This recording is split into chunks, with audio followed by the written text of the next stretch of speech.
एक high security jail जहां बिना इजाजत एक पत्ता तक नहीं हिल सकता, लेकिन उसी जेल के अंदर देश के सबसे चर्चित गैंगस्टरों में गिने जाने वाले जगन गुज्जर की हत्या हो जाती है। पहले शक था कि इसके पीछे बड़ी साजिश है, कई लोगों की मिलीभगत है और जेल के अंदर गैंग वॉर हुई है। लेकिन अब पुलिस ने ऐसा खुलासा किया है जिसने पूरी कहानी ही बदल दी है। पुलिस का दावा है कि जगन गुज्जर की हत्या किसी गैंग ने नहीं बल्कि एक ऐसे कैदी ने की जिसे हर दिन सिर्फ एक शब्द सुनना पड़ता था, और वो शब्द है चोर। आखिर कैसे लूडो खेलते खेलते कुछ ही मिनटों में मौत का खेल शुरू हो गया? कैमरे कैसे बंद हुए और आखिर वो कौन सी बात थी जिसने एक कैदी को इतना खतरनाक बनाकर रख दिया? अगले कुछ मिनटों में हम आपको बताएंगे जगन गुज्जर की मौत से जुड़ा सबसे बड़ा खुलासा। नमस्कार, मेरा नाम है आशीष मिश्रा और आप देख रहे हैं अमर उजाला। अजमेर की घूघरा हाई सिक्योरिटी जेल में हुई जगन गुज्जर की हत्या के मामले में अब पुलिस की जांच काफी आगे बढ़ चुकी है। सिविल लाइंस थाना पुलिस ने आरोपी विष्णु सिंह जाट से कई दौर की पूछताछ की। पूछताछ में विष्णु ने साफ कहा कि उसने ये हत्या अकेले ही की है और इसमें किसी दूसरे कैदी की मदद नहीं ली। पुलिस का कहना है कि अब तक की जांच में भी किसी और कैदी की सीधी भूमिका सामने नहीं आई।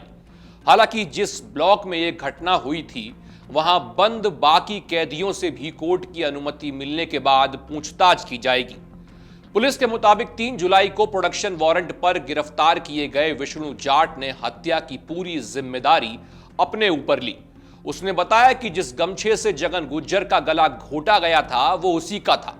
पुलिस ने उस गमछे को भी जब्त कर लिया है, लेकिन सबसे बड़ा सवाल यही था कि आखिर उसने ऐसा क्यों किया। पूछताछ में जो वजह सामने आई उसने सभी को चौंका दिया। विष्णु ने बताया कि उसके खिलाफ ज्यादातर मामले चोरी के हैं। इसी बात को लेकर जेल के अंदर कई कैदी उसका मजाक उड़ाते थे।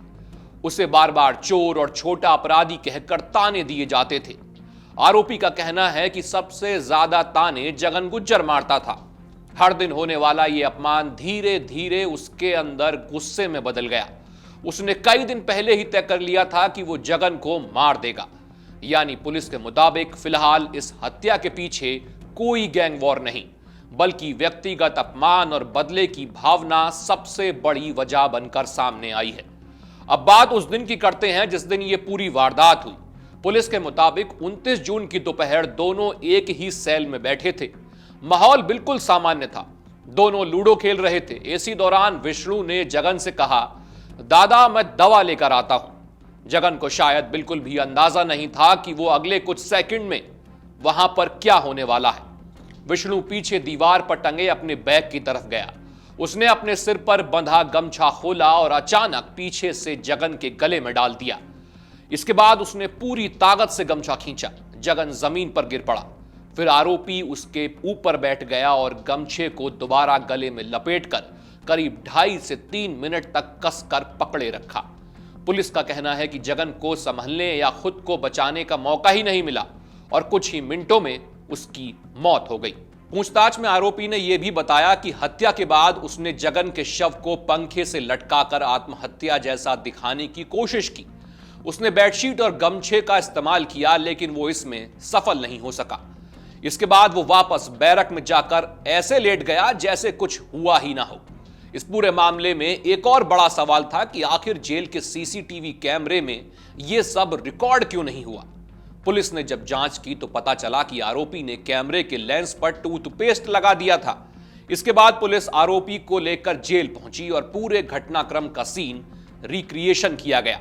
रिक्रिएशन के दौरान आरोपी ने ठीक उसी तरह पूरी घटना दोहराई जैसा उसने पूछताछ में बताया था। उसने यह भी दिखाया कि किस तरह टॉयलेट की दीवार पर चढ़कर कैमरे के लेंस पर टूथपेस्ट लगाया गया। पुलिस का कहना है कि जांच में यह तरीका संभव पाया गया और आरोपी अकेले इस पूरी वारदात को अंजाम दे सकता था। जांच में यह भी सामने आया कि घटना से कुछ समय पहले दोपहर करीब 12 से 12:30 बजे के बीच कंपाउंडर सेल में पहुंचा था और जगन को इंजेक्शन देकर चला गया। इसके बाद करीब 1 बजे से 1:30 बजे के बीच हत्या हुई। इसी दौरान एक प्रहरी ने भी सेल की तरफ देखा, लेकिन उसे लगा कि जगन अपने बिस्तर पर सो रहा है, इसीलिए किसी को शक नहीं हुआ। बाद में दोपहर 2:54 पर जब सेल दोबारा खोली गई तब पूरे मामले का खुलासा हुआ। फिलहाल पुलिस का कहना है कि दूसरे कैदियों की भूमिका के कोई ठोस सबूत नहीं मिले हैं। हालांकि जांच अभी जारी है और वारदात वाले दिन उसी ब्लॉक में मौजूद अन्य कैदियों से भी पूछताछ की जाएगी। वहीं आरोपी विष्णु सिंह जाट का मेडिकल कराने के बाद उसे कोर्ट में पेश किया गया, जहां से उसे न्यायिक हिरासत में भेज दिया गया। इस बीच सोशल मीडिया पर यह चर्चा भी चल रही थी कि विष्णु का एक हाथ कमजोर है और वो अकेले इतनी बड़ी वारदात नहीं कर सकता, लेकिन पुलिस ने इस दावे को भी खारिज कर दिया। अधिकारियों के मुताबिक पहले एक गोली लगने की वजह से उसके हाथ में कभी कभी दर्द जरूर होता है, लेकिन उसका हाथ पूरी तरह काम करता है और वो शारीरिक रूप से स्वस्थ है। पुलिस का कहना है कि इसी वजह से सीन रिक्रिएशन भी कराया गया, जिसमें साफ हो गया कि आरोपी अकेले इस पूरी घटना को अंजाम दे सकता है। अब इस पूरे मामले में सबसे बड़ा सवाल यही है कि क्या पुलिस की यह थ्योरी अंतिम सच है या फिर आगे की जांच में कोई नया खुलासा होगा, क्योंकि हाई सिक्योरिटी जेल के अंदर हुई इस हत्या ने सुरक्षा व्यवस्था पर भी कई बड़े सवाल खड़े किए हैं। अब देखना यह है कि आने वाले दिनों में बाकी कैदियों से पूछताछ और पुलिस जांच में इस केस में क्या नया मोड़ आता है।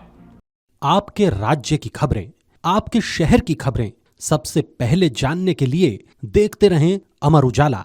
चैनल को सब्सक्राइब जरूर कर लें और पाएं हर अपडेट।